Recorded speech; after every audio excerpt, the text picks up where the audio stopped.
All right, welcome everybody. It is episode 2 of the Matt Jones Show. And for this episode, I thought I would bring on someone with ties to Louisville, Kentucky. I met this woman in Louisville many years ago when we tried to do a project, and it was a lot of fun. Krystal Ball, she has been on everything from MSNBC to a number of different podcasts. She does Breaking Points with Krystal and Sagar. I think I got you that nailed right. it. I think Good I got job, that right.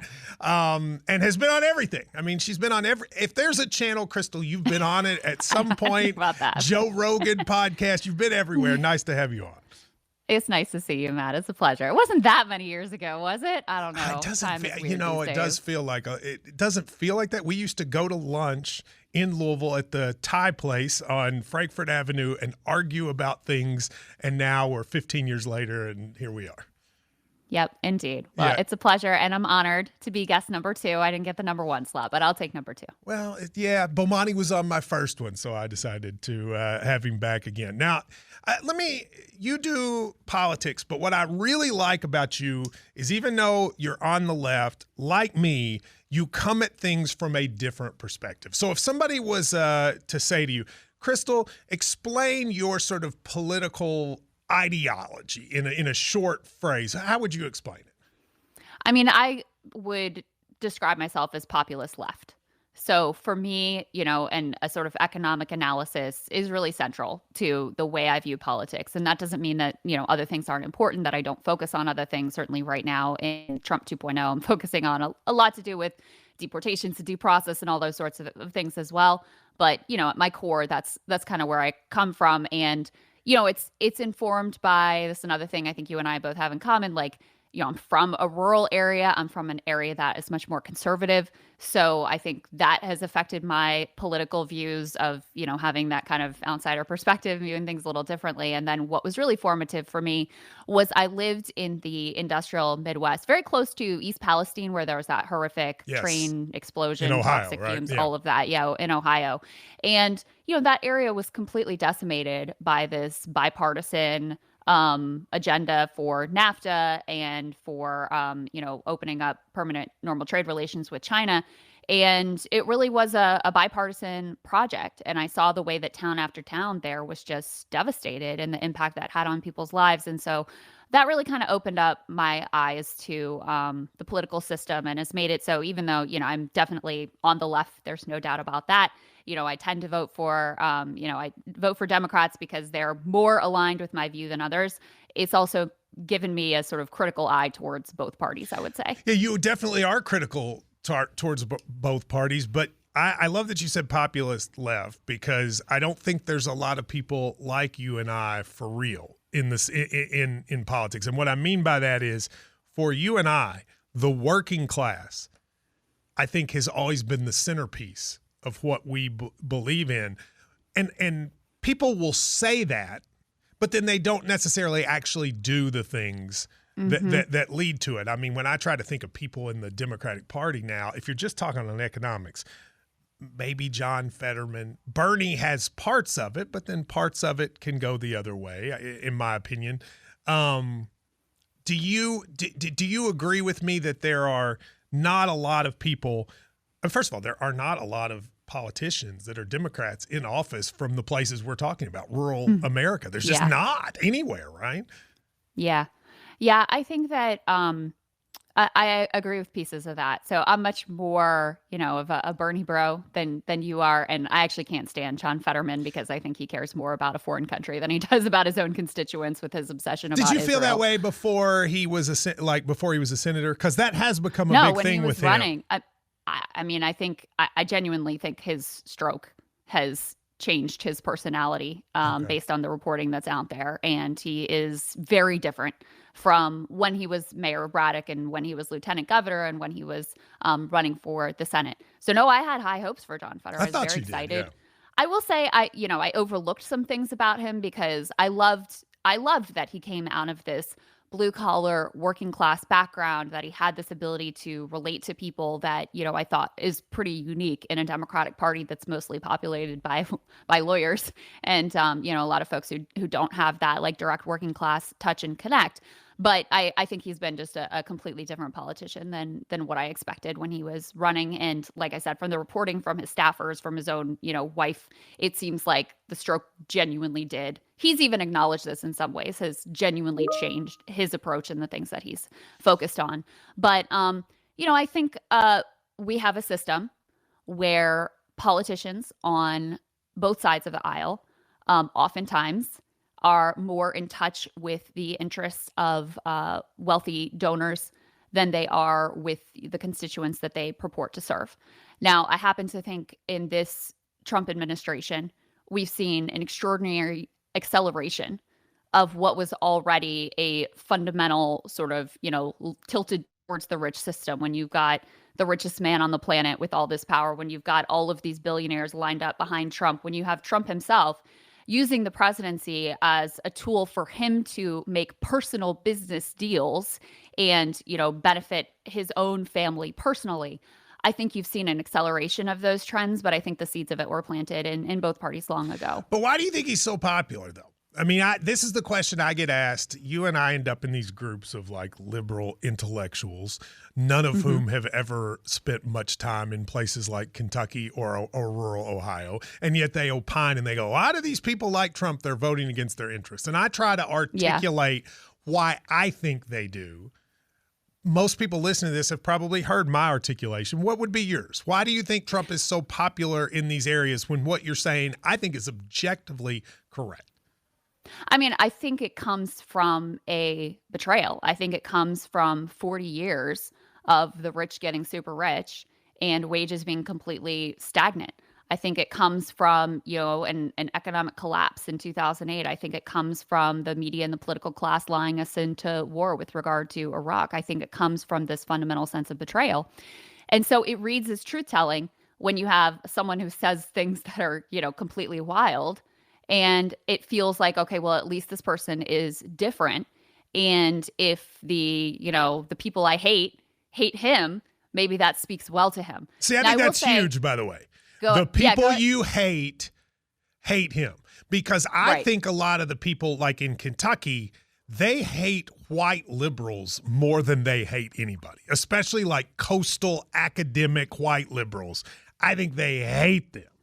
And then the fact they hate Trump makes them love Trump more. Yeah, I think I felt very in touch with the understanding where Trump voters were coming from in 2016. I really got it. It's harder for me to get it now because at this point it's like, okay, but we saw what he did in office. He gave rich people a giant tax cut. Like he passed Paul Ryan's, dream tax cut. That was his primary accomplishment in office. He didn't do the things that he claimed he was going to do. And so it's harder for me now to really understand the enduring popularity among his base. Now, I think it's also important to put in context. He isn't that, as a historic matter, he is the least popular president that we have had at this point in his presidency. And, initially he was doing better than he did in his first term. At this point, his popularity levels have sunk to, the level of sort of divisiveness that he experienced during his first term as well. But he demonstrates the fact that if you have this core group of committed supporters who are just absolutely ride or die. And when you have, to your point about the Democratic Party, a feckless party on the other side that's always just putting their finger in the wind and doesn't seem to really stand or be willing to fight for anything, who put up a candidate that I think was flawed in any number of ways, then that is going to create a large amount of political power. And I think Trump has understood that perhaps better than anyone else. And listen, the other thing, Matt, he's freaking funny. I wish he wasn't so damn funny. You think that's a big part of it? The fact that he gets up there and it's like an entertainment show. I mean, he is a television. He has been in the public spotlight since the 80s, primarily as a figure of entertainment, even when he was a business person. And he just knows how to entertain, right? He knows how to tell a story. I mean, he gets up there. He told that story about his fat friend who's a businessman who was taking the fat shot. Fat. And a lot of people go, you know what? My friend is fat too. And that's kind of it's amazing. By just using normal language, Krystal, that everyday people do, they don't hear politicians talk like that. But that's how they talk. I think comedy is a superpower. Like Yeah. I think that's something you benefit from as well because you're a very funny person too, just naturally. And you see these comedians who have these giant podcasts now are really influential, the Tim Dillons, the Joe Rogans, the Theo Vance of the world. And so I do think if you are just a funny, genuinely funny person, you also get away with a hell of a lot I think more you're right. than That's a anyone really else. good And I point. think that's one of his secrets of success as well. You mentioned those guys on the podcast. So I think in 2024, the sort of brosphere podcast did make some level of difference. Whether or not they made a huge difference will maybe never really been known. But those guys you mentioned, I think Rogan, Theo Vaughn, Portnoy, like that crew, I think did make a difference. So that has led to people going, well, how do we get to have a liberal Joe Rogan? And I've had people sort of reach out to me as like, do you think you could be the liberal Joe Rogan? And I said, I don't know that it works that easily. Do you think it's ridiculous, or do you think there should be a reach out by Democrats to find someone who can speak to quote unquote bro culture? I mean, I don't think that it's something that can just be like crafted in a lab, Yeah. I mean, you have the audience that you have because that's organic to you. Mm-hmm. If some billionaire had approached you out of nowhere and it's like, we're going to make the bro pod, like I just, they can though if they want. Like, I'll take it. I don't know if it would work. I did just see a story today that there are billionaires who are going in this direction. So, hey, you never know, Matt. This could be your ticket. But yeah, I mean, here's the other thing is, number one, it has to be an organic growth audience situation. And there are people who are liberal or on the left who do have significant audiences.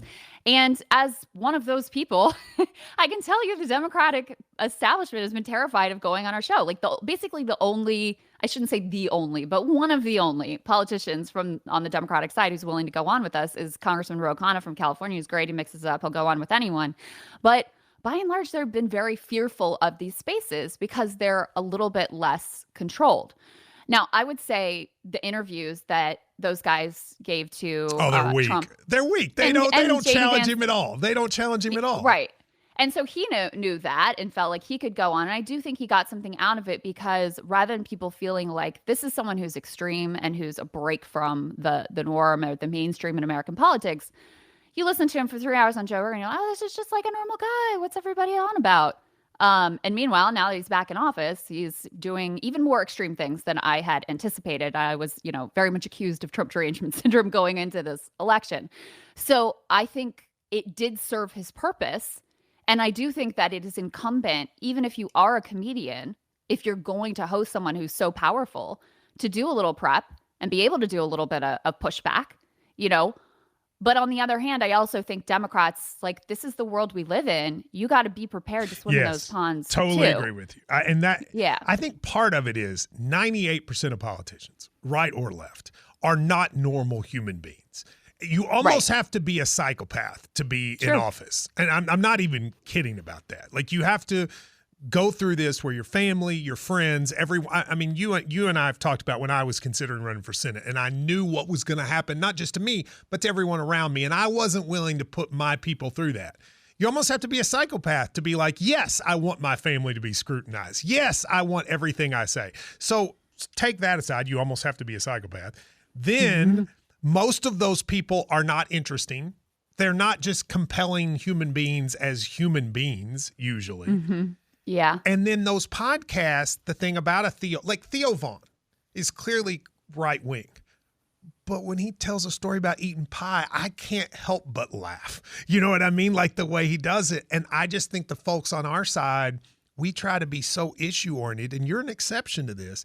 It makes it hard for us to just do what normal people do and sit and talk.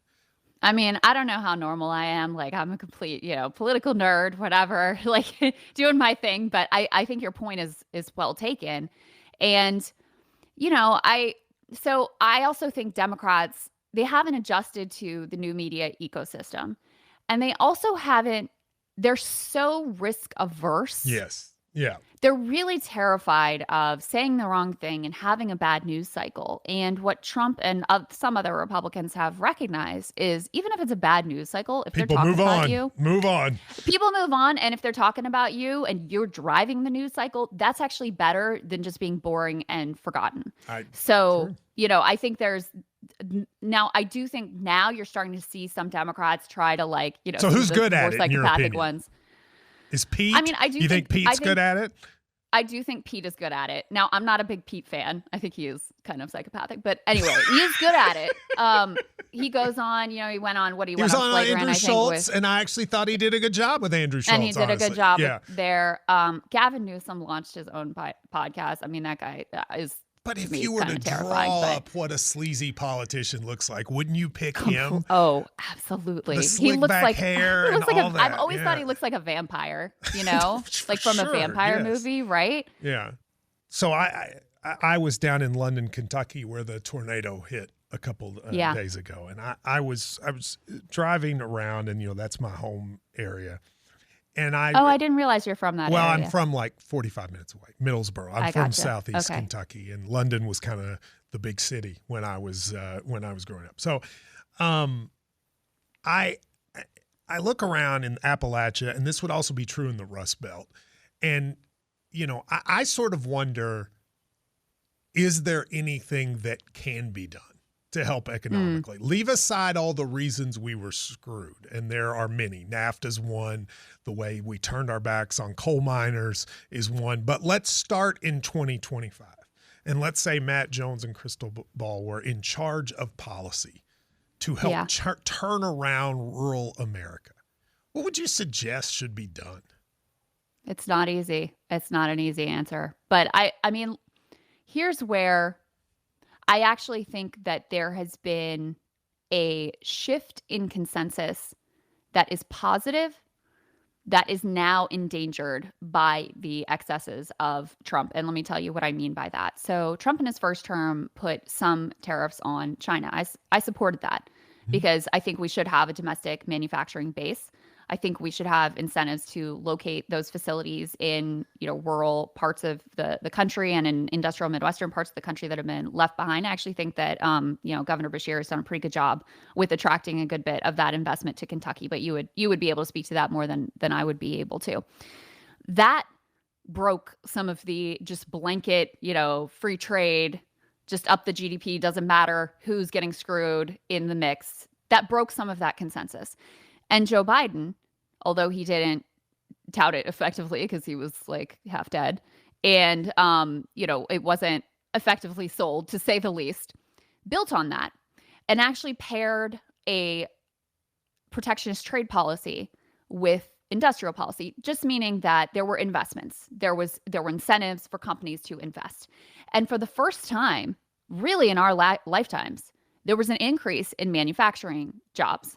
And a lot of that was going to rural areas, not so much the industrial Midwest, although there was some of that. But in Kentucky, and rural electric areas. Battery. That's where we've seen it in Elizabethtown and Bowling Green. These electric battery manufacturing, which in theory could be very good for that part of the state. Absolutely, and these are this is the direction the world is going in. If you look at China, they're investing massive amounts in technological development, both in terms of AI, and their electric car market is absolutely crushing us. The only reason anyone buys American EVs at this point is because you cannot get a Chinese one because their product is so much better and cheaper than ours. And they're crushing us in all of this. AI, electric cars. I mean, everything with this high level technology.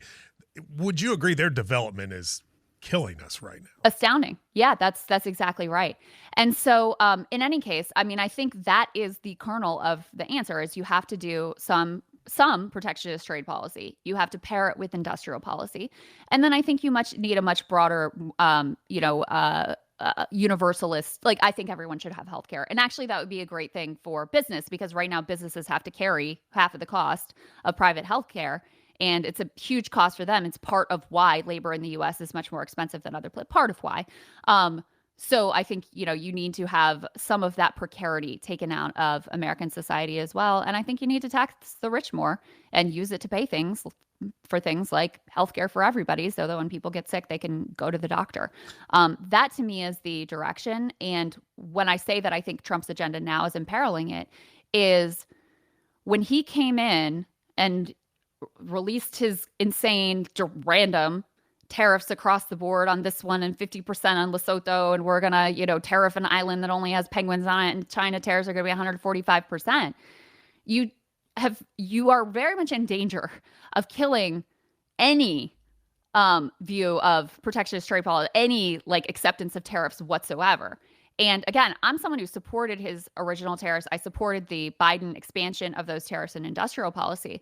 I'm starting to sound like some, CNBC free trader because I'm so opposed to the way that he has done this. And I think it is creating a huge backlash across the board against anything that could actually be fruitful in this direction. And that's one of the things that I'm actually really concerned about right now. I think that's a really, really great point. Let me ask you, okay, so my friends who don't follow politics on a day-to-day basis, but who care and tend to lean left. So these are the people I went to college with, right?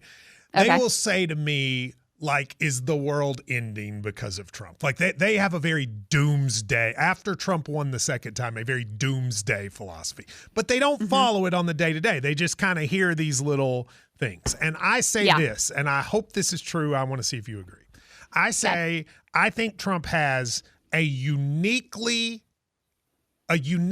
talented ability to win people over, and that Trumpism really doesn't extend beyond him. When other people try to copy him, it doesn't work. So I have some confidence that when he exits the stage, which hopefully is in 2028, but when he exits the stage, that we won't go back to what it was before. But there's not going to be a figure that can captivate and people just do whatever that person says. That's my hope. Do you think that's naive or true? No, I think that's reasonable. I don't think there's any world in which a JD Vance or a Don Jr. or whoever is supposed to be the heir apparent is able to pull this off. I mean, you could see it even with Ron DeSantis, who was trying to do a Trumpian thing, and people were just like, "I just you're don't a really dork. Like it doesn't work." Yes, you're a dork. Exactly. So I do think there is something unique about Trump's appeal that is really not replicable. I also think, I think that the first months of this administration have been genuinely terrifying. I think the denial of due process, the idea that you could just pick someone up and lock them in a dungeon in El Salvador for life and assert that that's totally fine and good and something you want to continue doing. I think that's terrifying. I think Elon coming in with the, with the chainsaw and just getting rid of random agencies that he doesn't like without consulting Congress, I think that also was it was dramatically unconstitutional. I think that was also very terrifying. Also, just the fact of the richest man on earth with all of these conflicts of interest across all these agencies being handed all of this unilateral power. I think that was deeply disturbing. I think using the justification of a national emergency to completely upend the global economic order, I think that is very frightening.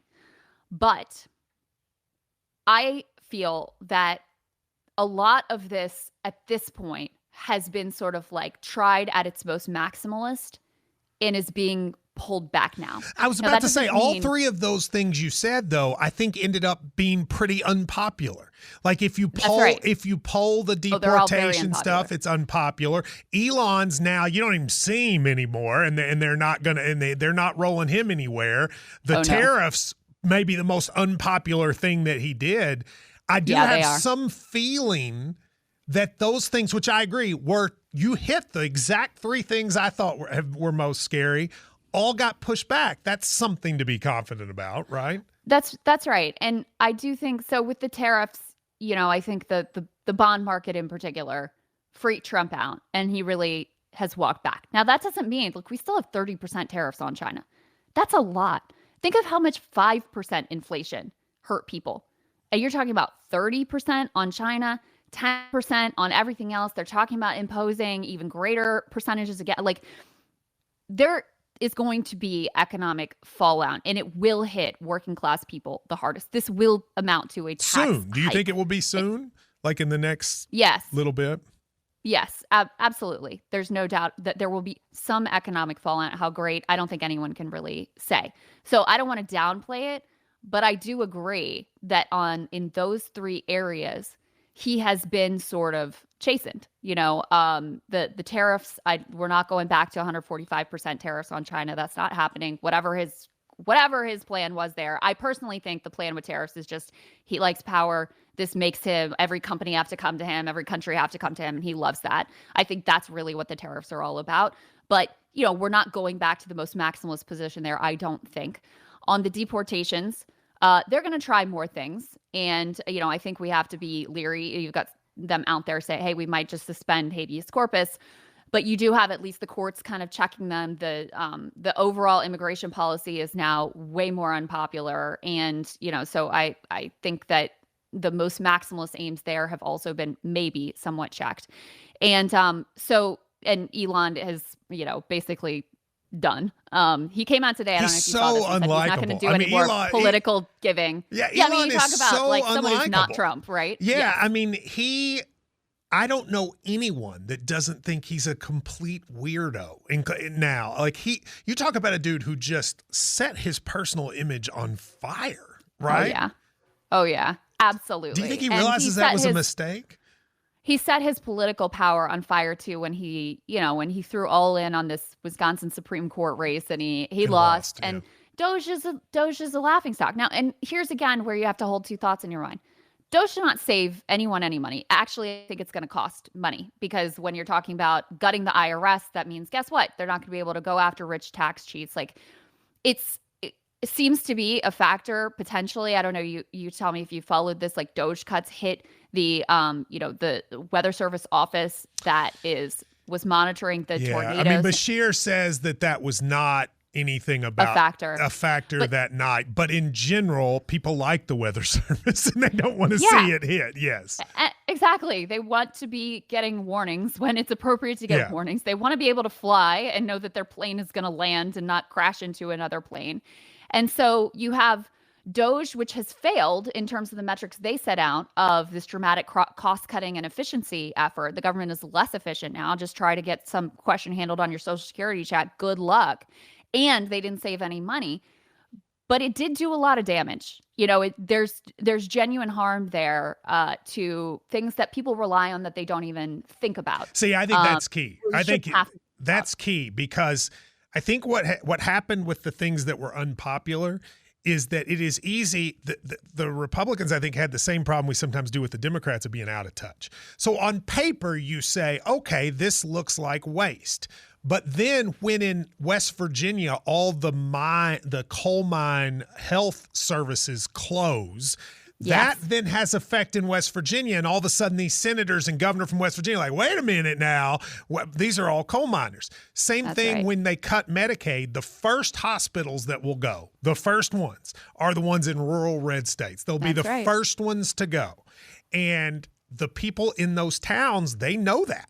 One of the reasons I think Josh Hawley is like, we cannot cut Medicaid. He's got a lot of small towns in Missouri that the hospitals will go away. So I think it's easy for the Elon Musk of the world to just go, oh, we'll just do this. It's waste. But then when the ramifications happen, Krystal, then they have to pull back because then their actual constituents are like, wait a minute. That's right. No, they won't. They're cutting LIHEAP, which is the low income heating assistance program, which, affects a lot of rural communities in Maine, for example. The coal miner health thing, I covered that closely. It's horrific. I mean, miners, I'm sure you probably know these statistics. They're contracting virulent black lung at younger and younger ages. And so, the few things that have been put in place to track and to monitor and that allow you to switch to a job that is dust free, those things have all been slashed. I mean, this is a disaster for coal miners and for those communities. The Weather Service, important, FAA, important, cancer research, important. In terms of disaster funds, West Virginia was denied some of the relief funds that they needed after those horrific floods that hit Kentucky and West Virginia, in some of the poorest parts of the state, and a state that, already has been screwed and is suffering so much. Washington, same thing, denied disaster relief funds. Arkansas was initially denied disaster relief funds, but since their governor is Sarah Huckabee Sanders, she was able to go and petition the king and make her case and get her funds released. But, these are things that have real consequences. Everyone feels, no one will deny that there's waste that you could cut in the federal government. But let me tell you something, Matt. If you have no interest in looking for that waste in the Pentagon, you aren't serious. If you have no interest in looking for that waste with some of these Medicare fraudsters who happen to be also well-connected, one of them is Republican Senator Rick Scott, then you have no interest in actually cutting waste.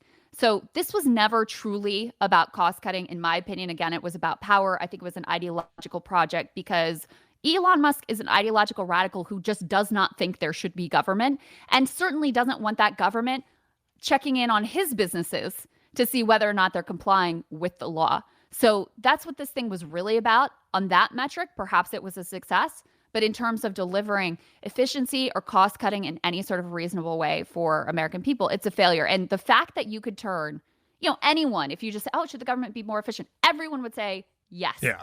The fact that you could turn that project into something that is dramatically unpopular is actually pretty incredible.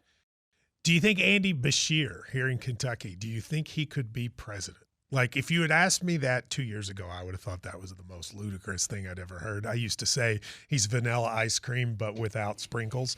And now but now all of a sudden, first of all, I think he's gotten better at the PR part of this. I've noticed that too. I thought he was always good at the governing part, but I think he's gotten better at the PR part.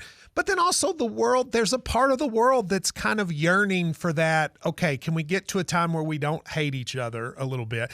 I will tell you, you look at the map of Kentucky in the governor's race in 2023. Every place that got hit by a disaster where Beshear worked with them on the ground, he won all of those counties. These are rural Trump counties, and he won them because they had a reason to really deal with him. I'm still skeptical. You're national. Feels like Beshear's in more and more places. Could he be president? Could he be the nominee? I think it's possible. I still hold on to a little bit of that skepticism. You knew him when he lived here. Yeah, and I like him. I really admire, what he's done in the state. I think it's remarkable. Like, here he is, governor of Kentucky, a state that is trended dramatically to the right, and he's the most popular Democratic governor in the country. Second most popular governor, period. In America. You can't look at that and say, oh, this guy doesn't have a chance whatsoever. Obviously, he's doing some things right. Now, if we go back to, and let me make the bull case for him, and then I'll tell you, my skepticism, which is a little bit similar to yours, but the bull case for him is he really is kind of the polar opposite of Trump. He comes off as this kind of humble guy. He's not super flashy. Here he is doing the work in a difficult place that's, had its share of ups and downs, et cetera. And, really has tried to be in touch with the people here and stood up for his values, too, in ways that could have been politically difficult for him here in the state. So I think that's the bull case for him. The challenge for him is, we're talking about this new media ecosystem, and you got to be able to go on and, have a 3-hour conversation with some podcaster, et cetera. And I still feel like he has a lot of that caution in him. For sure. He does. I mean, he's cautious, Krystal, to come on our show. And I tried to grab him at the DNC, and he was like, "No." I'm just kidding. Who's going to be more on your side than me? I'm a Democrat in Kentucky. There are none of us. No one. He is he'll do it, but they're very skeptical. And I'm like, man, if you can't handle me, then you're not going to be able to handle the national. I've tried to get him on our show. He just won't do it. Yeah, it's always a no. And like you said, you're not going to talk to us.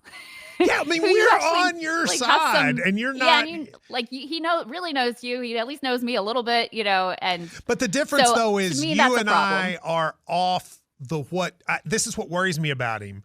He seems to be fine to go on the mainstream Democrat tour, but he Yes. seems scared to go on the off the beaten path tour. And if you can't do that with the more left, what are you going to do with the right? I mean, can you imagine a world he set with Dave Portnoy? I mean, it seems insane to think that. Yeah. So that's what makes me skeptical.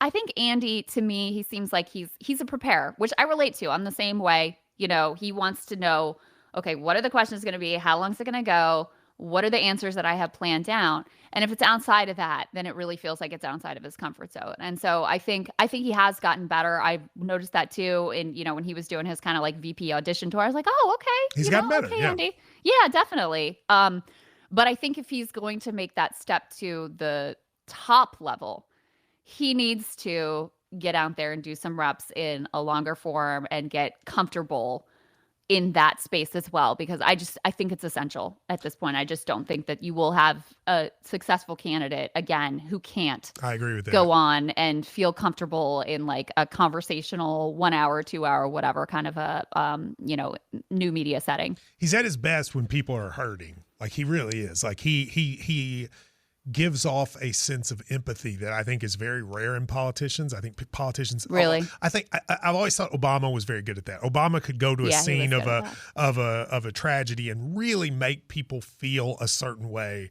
And I think Andy is like that too. I give him a lot of credit for that. I mean, I think George W. Bush was actually pretty good at that in various things. He made people feel that. I do think there's value. And you think that's the reason for his popularity in Kentucky?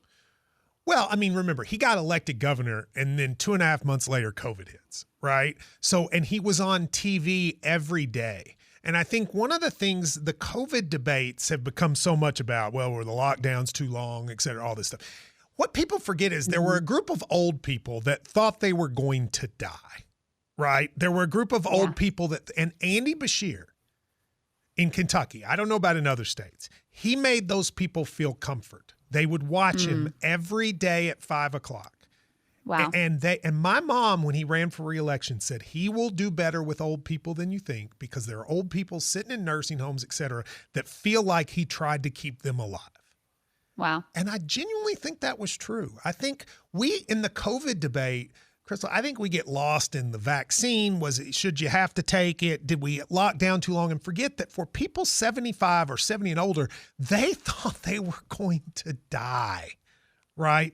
And he was one of those people who people felt like was trying to keep them alive. Interesting. Yeah, that's very interesting, because that cuts a lot against some of the national political narrative, which would say that, the Democrats are really being punished for the way they approached COVID. And, I know Andy came under fire for, well, there's an age group there's an age group that's different. Okay. So for people 40 to 60, especially who work in business, it radicalized them to the right. Like I was a business owner here and it sucked trying to own a restaurant during that time. But there's a group older than that genuinely thought they were on the front lines of death. And I think they value things like civility and some of that. And Andy represents it. Now, I'm skeptical whether that's translatable past Kentucky, because people in these other states didn't see him during that time. You know what I mean? So I don't know if that will translate well. Interesting. That's really interesting. Because, being, on the outside now looking in, I just thought, okay, well, he's brought a good amount of like jobs to the state. And I did think that those COVID press conferences were probably important just for making people feel like this is someone who like they feel a direct connection to. They know him outside of being like a politician. Yeah, it's hard to do. And Kentucky is a unique state too. I mean, it feels very it feels small. Like it feels like you have a connection to all these people around you. So it's not hard to imagine people feeling like this direct connect to Andy, and of course the Beshear family is well known, and all those sorts of things to me probably play in, right? Yeah, I think you're right. I think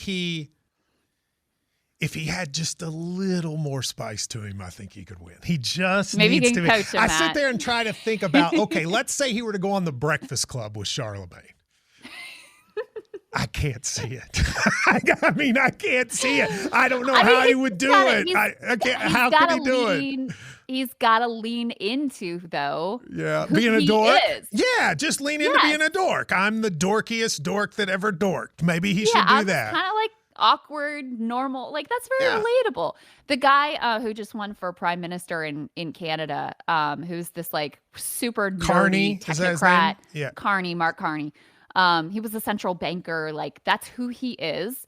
And one of the things that I interviewed some Canadian, journalists about that election, and that was what they said about him, is he didn't try to, like, how sometimes politicians, like, they'll put on like the checkered shirt and they'll go with their pickup truck. Just like, stop doing JD that. Vance to me is the cringiest. Like, JD Vance like tries to act like he's cool. Like, dude, that JD Vance a whole other thing, because I knew him. Like, he and I were friendly for a long time. Oh, really? I didn't realize that, actually, Matt. Well, when he wrote Hillbilly Elegy, I liked it, sort of. But then I also had critiques. As a real Eastern Kentuckian, I felt like he was kind of being not a fake Eastern Kentuckian, but a part-time Eastern Kentuckian. And I had some criticisms, and he wrote me. I did not know who he was, and said, I heard about your criticisms. Let's have a conversation. So we started what was basically a 3 or 4 year conversation where we could interact with each other on a very positive level. And I thought he took stuff from me and vice versa.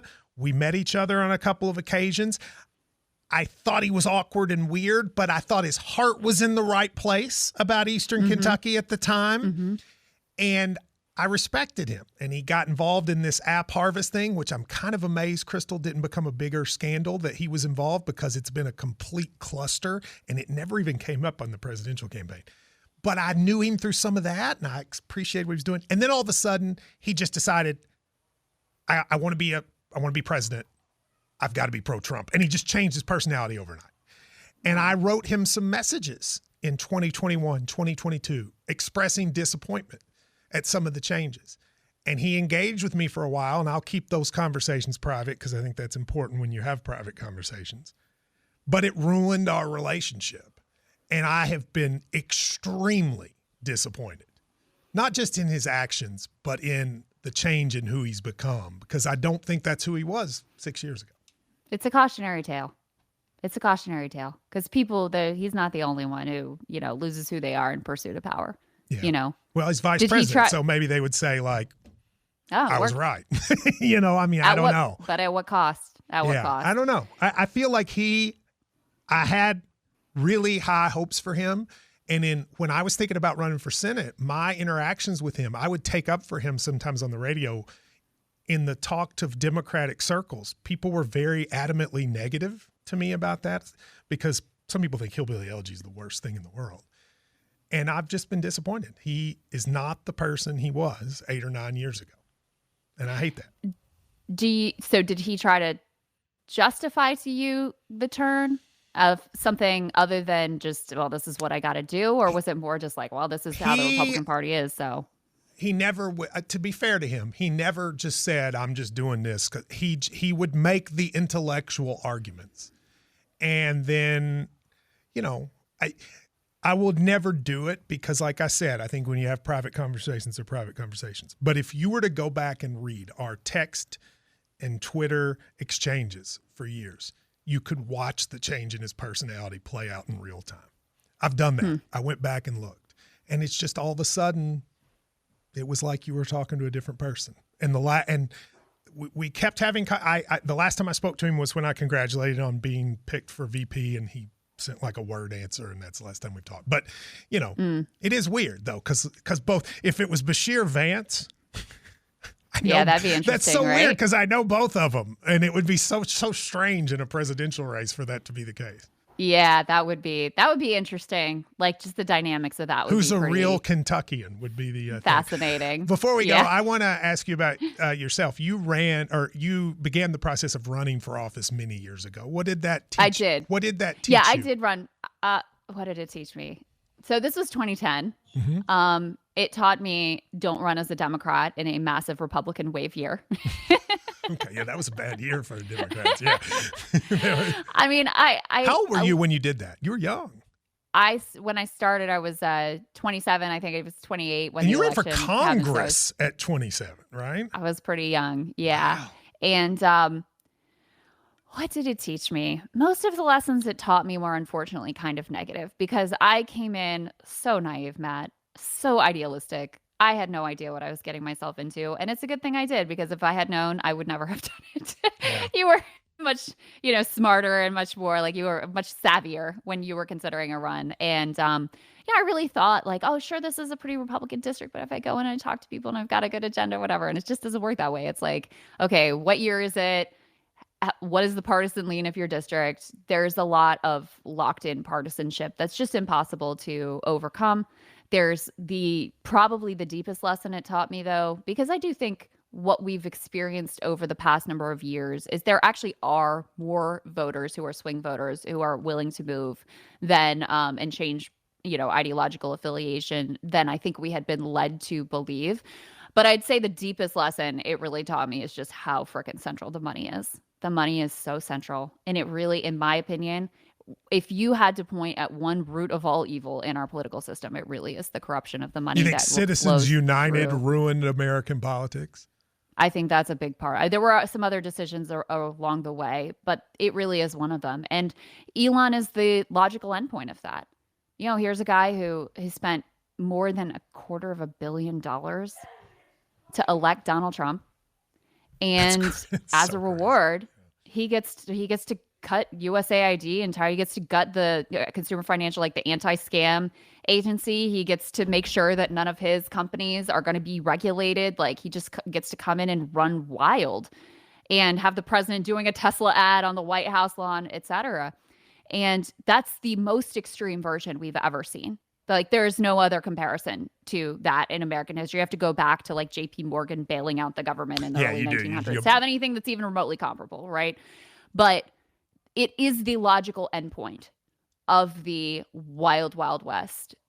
Money is speech, campaign, open season, no campaign finance limits, whatever the system that we have at this point. I think Elon is the logical endpoint. And listen, if you're someone out there who likes Elon and like you're into him and you're into DOGE and that's your thing, just then imagine it's George Soros. Imagine it's Bill Gates. Imagine it's some other billionaire, because it really is not so much about the individual person.